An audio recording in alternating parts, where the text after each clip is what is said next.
देखिए, रिपोर्ट बिल्कुल सत्य है और संभल में आज़ादी के बाद अब तक 15 से अधिक दंगे हो चुके हैं और हर दंगे में हिंदू प्रताड़ित हुआ है। वह दंगा कहीं भी हुआ हो, दंगे का स्वरूप भारत देश में कहीं भी प्रकट होता हो, उस दंगे की आंच संभल तक जरूर आती थी और उसमें हर बार हिंदू का नुकसान होता था। 29 मार्च सन 1978 को एक साथ 184 हिंदुओं की सामूहिक हत्या हुई थी। उस समय तो कोई जांच नहीं हुई। अब वर्तमान समय की जांच हुई है तो लोगों के पेट में दर्द क्यों है?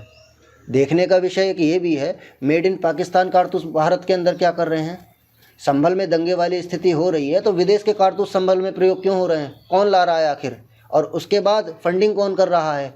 देखने का विषय तो ये है, जो दंगाई थे उनकी मृत्यु होने के बाद, जो पुलिस की गोली से मारे गए, उसके बाद उनके परिवारों को पैसा क्यों दिया जा रहा है? क्या एक दंगा भड़काने का प्रयास नहीं है? अगर आप किसी व्यक्ति को दंगा भड़काने के लिए मरने के बाद उनके परिवार वालों को 20 से 25 लाख रुपए मिल जाए तो लोग खड़े नहीं होंगे दंगे के लिए? ये सवाल अपने आप से पूछने का विषय है। और दंगे की जो जांच हुई है बिल्कुल सत्य हुई है और हम तो ये कहेंगे, जो कोई भी दंगे में पाया जाए, जो कोई भी दंगा कराने वाला पाया जाए, उसके साथ सख्त से सख्त और कठोर से कठोर कार्रवाई होनी चाहिए।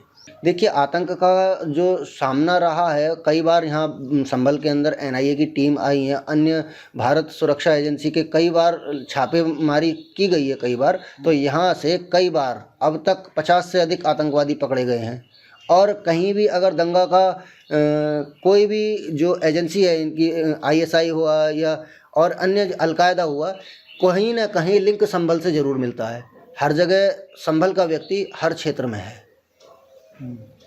तो संभल अपने आप में बहुत सारी चीज़ें समेटे हुए है। जो राज्य से पर्दे उठने चाहिए, जो रिपोर्ट पेश की गई है वह बिल्कुल सत्य है और हम उसका समर्थन करते हैं। और उत्तर प्रदेश शासन से, भारत सरकार से, जो भारत की सुरक्षा एजेंसियां हैं, उनसे निवेदन करते हैं कि जो दोषी पाया जाए उनके साथ सख्त से सख्त कार्रवाई की जानी चाहिए, जिससे कि भारत में पनपने वाले, संभल में पनपने वाले आतंकी ठिकानों का निस्तो नाबूद किया जा सके।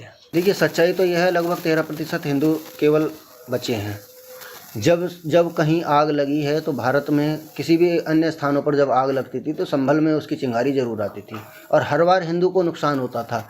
हिंदू व्यापारी सही, व्यक्ति सही या कोई आम जन भी सही, अपने व्यापार की सुरक्षा के लिए, अपने मकान की सुरक्षा के लिए, अपने परिवार की सुरक्षा के लिए, अपनी बेटियों की सुरक्षा के लिए कुछ ना कुछ तो करे। अब जब वह कुछ नहीं कर पाता था इन सरकार के सामने, तो बेबस होने के बाद यहाँ से पलायन करना पड़ता था। तो पलायन हुआ है, यह बिल्कुल सत्य है। आप जब संभल के अंदर आएंगे, आप देखेंगे कि किस तरह से इन लोगों ने ये सारी चीज़ें की हैं।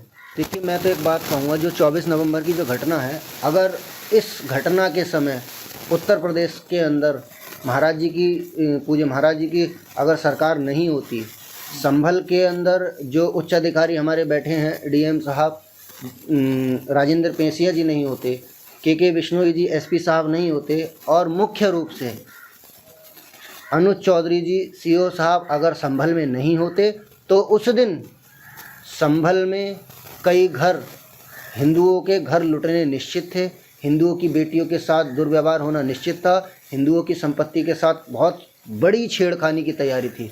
और मुख्य रूप से उसमें निशाना जो सर्वे की टीम थी, वो टीम और उसके साथ साथ विष्णु शंकर जैन जी को निशाना बनाया गया था और प्रशासन ने इसको। So watching the video, if you like it, please press the like button, share your views in the comment section, and please subscribe to India News TV for more such updates.